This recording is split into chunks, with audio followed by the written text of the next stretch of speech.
You mentioned sorafenib. Let's talk about the clinical rationale for sorafenib in metastatic or radioactive iodine refractory differentiated thyroid cancer, and that, of course, is the DECISION trial. Sorafenib is an oral multiple tyrosine kinase inhibitor previously approved for advanced renal cell cancer and hepatocellular cancer. In phase 2 studies, Marcia, your studies primarily, sorafenib showed a median progression-free survival of 58 to 84 weeks in differentiated thyroid cancer and disease control rates of 59 to 100%.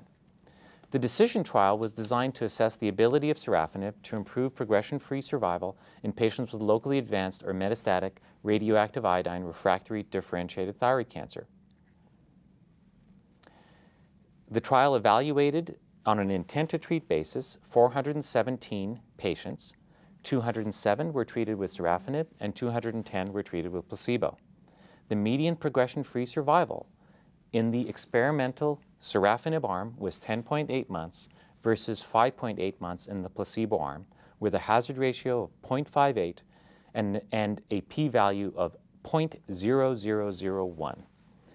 Tumor reduction was seen in 70% of sorafenib-treated patients versus 28% of placebo-treated patients. With respect to adverse events, which occurred in 204 of 207 patients receiving sorafenib during the double-blind period, and in 183 of 209 patients receiving placebo. However, most adverse events were quite manageable and were low-grade, either 1 or 2. The most frequent treatment-emergent adverse event in the sorafenib group were hand-foot syndrome in 76% of patients, diarrhea in 68% of patients, alopecia in 67% of patients, and rash or desquamation in about 50% of patients. So with all that in mind, Marcia, how do you treat after progression on a vascular endothelial growth factor tyrosine kinase inhibitor in radioactive iodine refractory differentiated thyroid cancer? Well, I mean, that's an interesting question because the one thing that we need to mention right off, of course, is that after the DECISION trial, this became the first FDA-approved agent, and that happened at the end of last year. So for the most part, if we're not doing clinical trials, which are available at some centers, sorafenib is right now the first-line therapy. However, the reality is that at some point these patients will progress. I think with a lot of experience, some people may get a year, but sometimes they may get more. But at some point they may progress. And I actually evaluate the progression in 2 ways. If they have multiple sites of disease, and they're all growing, then I feel that the systemic therapy has clearly failed, and I need to look for another systemic therapy. And I'll either look for a clinical trial or look for an agent that may have activity. And in some of the cases in the phase 2 trials, they actually allowed for previous treatment, so we know that they were effective in the second-line setting. The other thing I do, however, and this is where I think keeping the surgeons as part of the loop, is that sometimes they may only grow in one place. I have had a patient who had a wonderful response to sorafenib of over 100 nodules in their chest, had been symptomatic, was now really doing great. When she progressed, she had really one lymph node that seemed to be a little bit of a renegade, runaway lymph node in the neck. And so working with our head and neck surgeons, we had that lymph node removed, and she actually got 2 more years of wonderful control of her disease on sorafenib. So, in a clinical trial setting, that's, considered progressive disease, although the DECISION trial did actually allow that. They allowed for the treatment. Another example might be a solitary bone met, that radiation or a surgical approach might actually stabilize. So it's now that we know that it's an active agent, we have to kind of get into the art of medicine.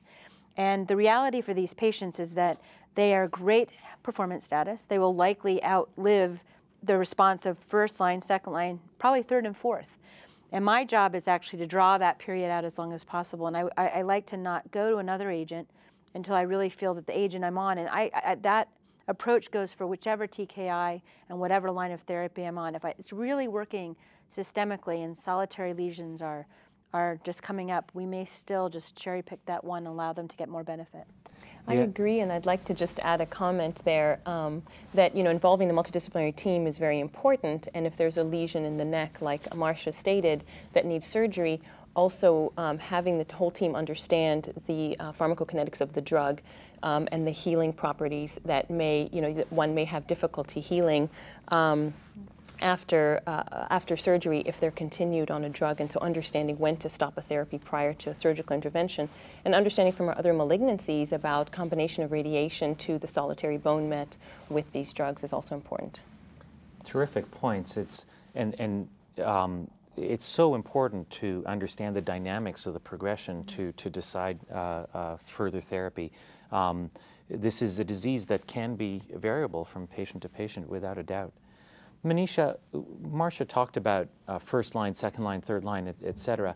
How do you sequence multi-targeted tyrosine kinase inhibitors in this population of radioactive iodine refractory DTC? Mm-hmm. So there have been several TKIs that target VEGF receptor.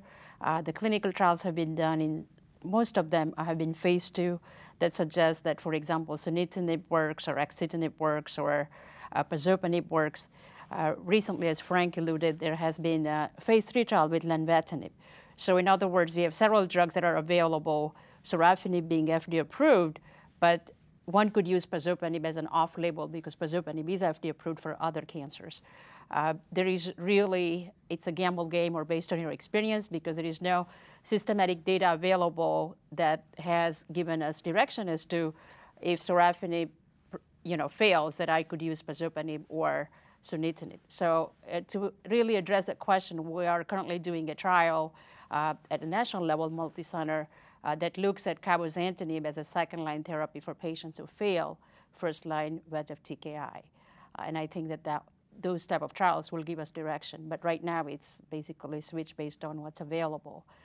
We also look at patients' tumor genotype for BRAF mutation, because there are several trials that we're doing that looks at BRAF targeted therapies. So that also is helpful. And I was going to say, to add to that, I think it's important that as we advance the landscape of clinical trials, that we look at switch studies like we've done in renal cell carcinoma, taking one TKI, and following another versus the other TKI front, followed by another. I think that's the only way to really answer those questions definitively. Yeah, we don't know for sure, just because an agent's active, that it will necessarily be active following a different agent. Because the problem is that while we're treating, there's maybe change there's likely change in the tumors because they get controlled and then one day they're not. And we can't predict that those changes will allow another agent to be successful. And so there is also new data that was presented at ASCO just yesterday, as you're aware, that they did actually allow a prior therapy. And what was really remarkable, because I think many of us who've been sequencing, just like Manisha said, of the VEGF receptor, the axitinibs, the pazopanibs, when we could get it, sometimes there's sort of this law of diminishing returns as you go to the second line, third line. But what was really remarkable about the lenvatinib data is that it was almost as effective in the second line as it was in the first. So I think that, there were some phase 2s, not a lot in the phase 2s that allowed it, but there were significant positive responses in some of them. So I think there will be clear activity, but knowing which ones work and in which order to maximize, maybe not each agent may have their own PFS, but actually what the patients really may need is what's the combined PFS? Mm-hmm. And then you need to know the sequence because A plus B may not equal B plus A. And so we really need the trials that are going to evaluate that. Getting back to what you talked about with respect to trying to control the disease with good quality of life for as long as possible.